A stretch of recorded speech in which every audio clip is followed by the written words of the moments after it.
What would you do if your family's only asset was a single donkey, and your mother chose to sell it just to buy you a dictionary? This isn't a work of fiction.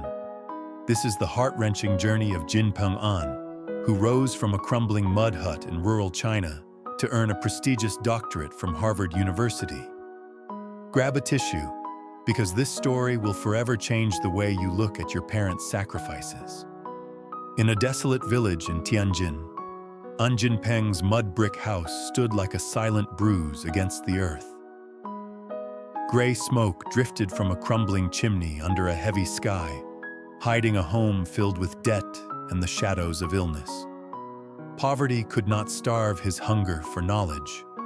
By the flicker of a lonely candle, young Jin Peng tied a tiny pencil stub to a bamboo stick.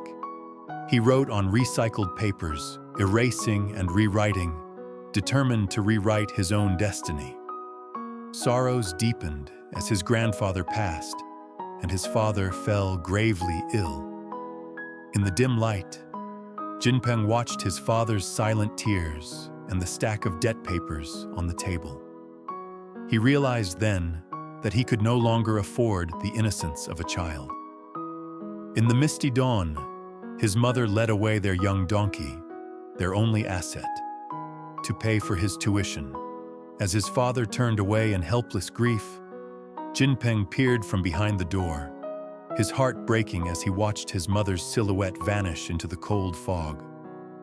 To keep his dreams alive, his mother pushed a heavy wooden cart through deep mud during a fierce storm. Rain blurred with sweat on her face, her bare feet gripping the slippery earth. That image burned into Jin Peng's soul. He must succeed to heal her pain. Under a dim kitchen bulb, Jin Peng knelt to wash his mother's swollen, bruised feet in a wooden basin. His tears fell into the warm water. He understood that every step he took towards school was paid for by his mother's agonizing physical sacrifice. Under a silver moon, his mother knelt in the vast wheat field to harvest, too exhausted to stand.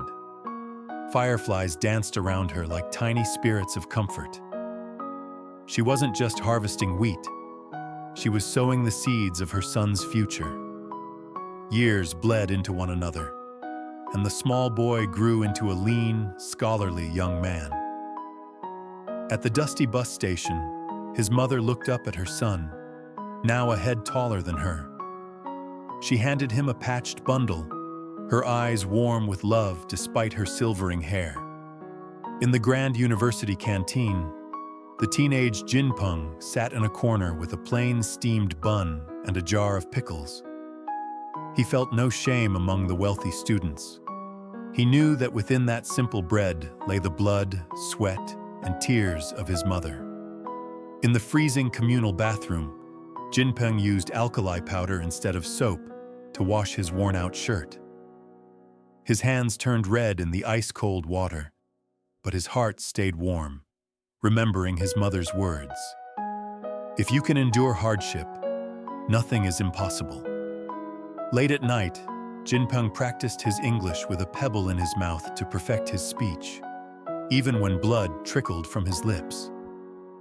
His eyes burned with fierce resolve under the desk lamp, turning physical pain into intellectual power.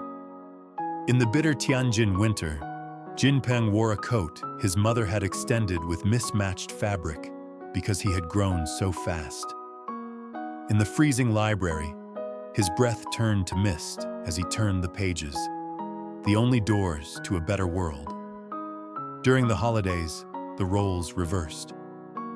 Now a strong young man, Jin Peng took the lead, pulling the heavy cart under the scorching sun while his mother pushed from behind. His shoulders were finally broad enough to shield her from the world.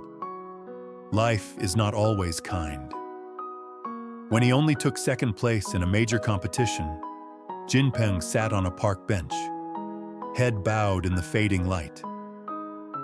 In the silence, he could hear his mother's voice cheering him on from the distant village. Under a street lamp, he opened a wrinkled letter written in his mother's shaky handwriting. She didn't ask for success. She only asked him to stay warm. Jin Peng wept, then stood up, stronger than he had ever been before. In Argentina, among the world's elite math geniuses, the young man in the patched jacket sat calm and focused. Every equation he wrote was a note in a symphony. He wasn't competing for fame. He was competing for his mother's years of toil. When his name was called for the gold medal, the hall erupted. The gold shone brightly on his chest, but Jin Peng looked toward the horizon and whispered, "Mother, your son has made it." That night, under a sea of brilliant stars, the tall son knelt to place the gold medal around his elderly mother's neck. The gold reflected her wrinkled but radiant face, the face of the woman who sold everything to forge this victory.